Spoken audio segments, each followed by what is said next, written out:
this clip here is just showing you guys in the morning I fished Rattlesnake Bay. In the afternoon I went over and fished on the east side of Bird Island, the flats. And back there I found my corks that I'd blown off the boat when on my way out to Rattlesnake Bay early in the morning. I actually had a little trout that recovered. It was a K-Wiggler weedless rig with a Cajun cork on it, the back bay feather.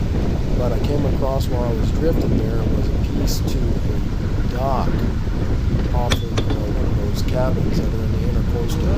It was sitting out there in the flats. I guess it had fallen off one and eventually been blown out there by the current and the wind. But things like that you can see right now, you see that boat that's right out there in front of me that's just zipping along there. If that person in that boat would have came right where that dock was, that piece of that dock floated, and hit that would have been some severe damage to his boat, to his motor. He could probably even kill or hurt somebody on that boat. So you always want to be aware. I just looked out because I was drifting at the time and I came up on it. I was drifting. It was hard to see because the sun was on the setting in the west. But I kept seeing something too big that was just stationary in the water coming up and down, and I would see it and it disappeared a little ways. The wind was blowing like 20 miles an hour. But this is just to show you, be safe when you're out there, and always watch, because there is in the lower Laguna Madre there are a lot of structures that are not marked. Some have been marked, but there's a lot of them that have not been marked. This is a perfect example of nothing marked. So I did pick it up, and brought it back in, and threw it in the dumpster but right here I'm going to pick up my cork that I lost earlier in the morning, and it's going to have a little trout on it. And then I'm going to swing around and acquire that 2x6 with the 2x6 boards, that piece of that dock, and back to fishing, and just take off. I'm just going to show you. It's hard to see because you see how the sun is right there glaring on the water. You can't even see it. It's right out there in front of me.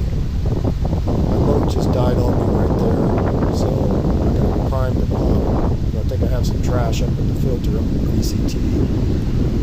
Once I prime it back up, it fires right up. And then I'm going to pick up that cork, and I'm going to go back and grab that structure that's floating in the water so nobody runs over it. Because I don't have anything to mark it with, and it didn't look like it was that big when I first looked at it, but then actually it was. It was like 10 or 12 feet long when I pulled it out of the water. It had been there for a while because it had some coral growing on it. I cut my finger on it because I didn't have the right gloves, so now I know I need to put gloves in the boat when they're cooking solid. When I come across something like that, I didn't have any at the time. But definitely, you always want to be aware of it. If you're out there at night, you would never see that. You would run right up on top of it. Before you could do anything about it, you'd be on top of it. And it's hard enough in the daytime. I see it. I'm looking there. Looking for that cork. The cork's right out there in front of me. You see it here on the left-hand side of the frame. I'm watching it move, so I know there's a fish in there. I just don't know how big it is. I'm going to catch up with that first, grab that, and then look at that piece of the dock, and then we're going to go to fishing. I didn't put any of the fish in the video because this is all on December 25th. I caught so many on the other side in the morning. The ones that I caught here, I didn't actually, I think I have it somewhere, but I didn't put them in the video, but I caught reds out here. And I did see a few drum, and actually schools of drum. Because usually you only see your ones and twosies back there in the flats, messing around. But there was actually schools of drum out there, which was surprising. That's something I usually don't see. Reds are always ones and twosies back there. You just float across them. There's the cork right there. Reach up there and grab it. It's got like a little 8-10 inch trout, speckled trout. And like I say, I don't know how he hooked himself on that rig because I didn't have the K-Wiggler on it. I just had the K-Wiggler with this hook, and then I was going to rig it up once I got out there and try it out. But I never tried it out because because I had the ball-tail shad variety I was going to try and see how it worked, but I never got to try it because I lost the rig before I even got out there. And that just shows you what fate is. You know, here I come to the other side, and this guy's out there running around with my rig that I lost up in the intercoastal the first thing in the morning when I was coming out. I got blown off because the wind was blowing 35 miles an hour, and it blew the line right off my nose. So, pretty cool. Be able to retrieve my rig and then fish on top of that. Got fish on it. Yeah, so I let it go. And then I get back on finding where that structure was so I can get that out of the way so that some low damage. Always remember, be safe, slow down. I see a lot of people going fast. It may look like in these videos that my boat's speeding along. That boat doesn't go that fast. I just have a 115 on it. It's a 20-foot boat. So I'm doing good if I do 27 miles an hour. I'm a slow boat. I like going slow because I like watching the scenery. I like watching the water, seeing if bait's moving, seeing what's moving. Over the years, and back in the day, in my other boat, yeah, I used to zip around. I could stop off at one place, do 2 or 3 casts, and I'm like, oh no, let's go fishing. Then I'd shoot over here, catch a couple there, then shoot over to this other spot. I'd be all over the way. I'd still catch the fish, but I'd have to travel everywhere. What I've learned, just pick a spot and work that area over there. Well, they're everywhere. There's fish all over that bay, especially redfish. Redfish everywhere, on both sides. Usually Rattlesnake Bay is good for big trout, for trout. You catch your trout on that side. You catch reds every now and then.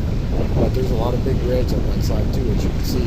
That video I posted of the morning, I caught a lot of big redfish over there. I didn't show you any of the trout that I caught because none of them were worth keeping. They were all undersized. I did catch trout, but they were all small. I just posted the videos of all the big reds that we caught. So now that I've reacquired it, I'm going to go and see if I can find that structure. And see, when you're looking there, you can't even see it. It's right out there in front of me.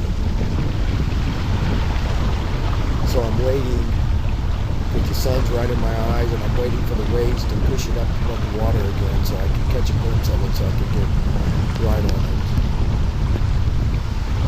But that's why I'm looking right there to see where's it at. I'm like, man, I lost my bearings and my point of reference where it was at. I didn't have my GPS on. I should have turned my GPS on. Locked in when I first came upon it. I got this track on my cork popping up and down in the water. Retrieve that, so. But I didn't get too far from it. You'll see it come up right there. I smiled at it. I didn't see it. If you look at the camera, you can't see it. But I can barely see it in the water. It's barely coming up above the waves. It's a little bit setting up above there.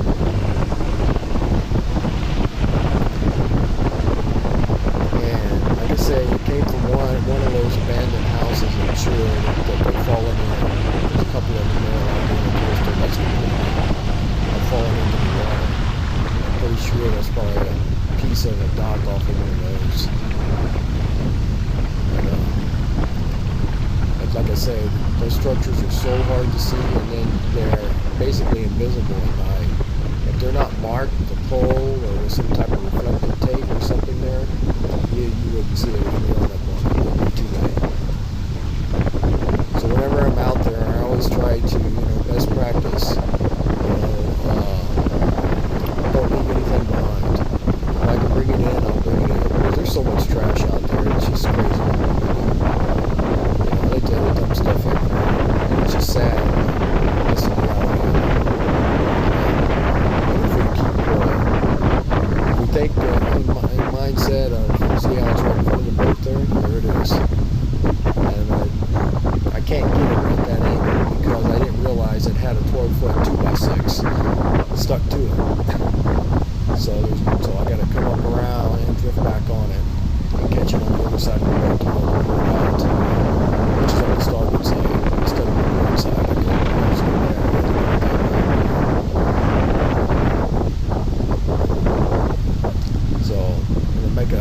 turn around, and then I'll grab it as I swing around and watch.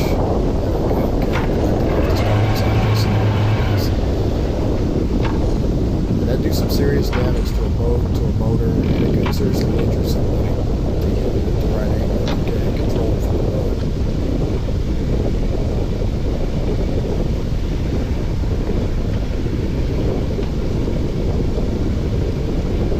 So that's why you always want to be aware when you're out there. You don't want to be zipping along too fast, because you never know what's underneath the water. Look at that. The thing's been out there a while to have all that moss and the barnacles and some oyster shells growing on it. Right there, I already cut my hand.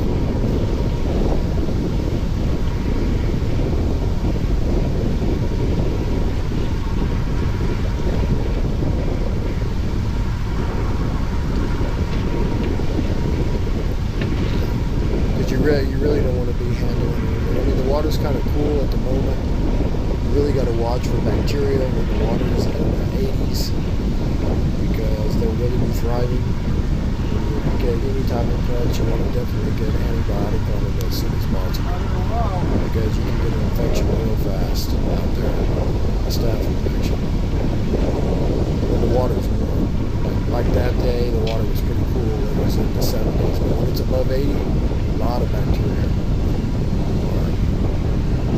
are moving around in the water.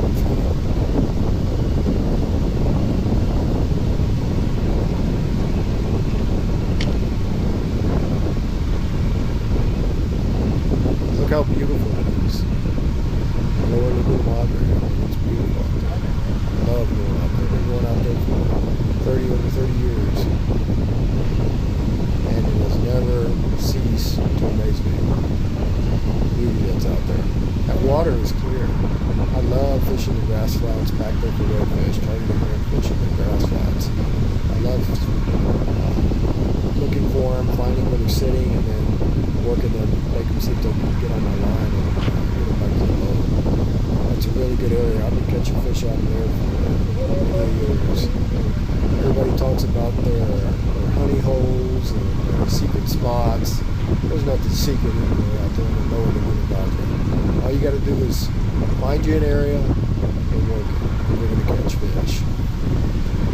And I've caught trout out there too. From time to time, there's been some trout in that area, but usually that area is good for redfish. Which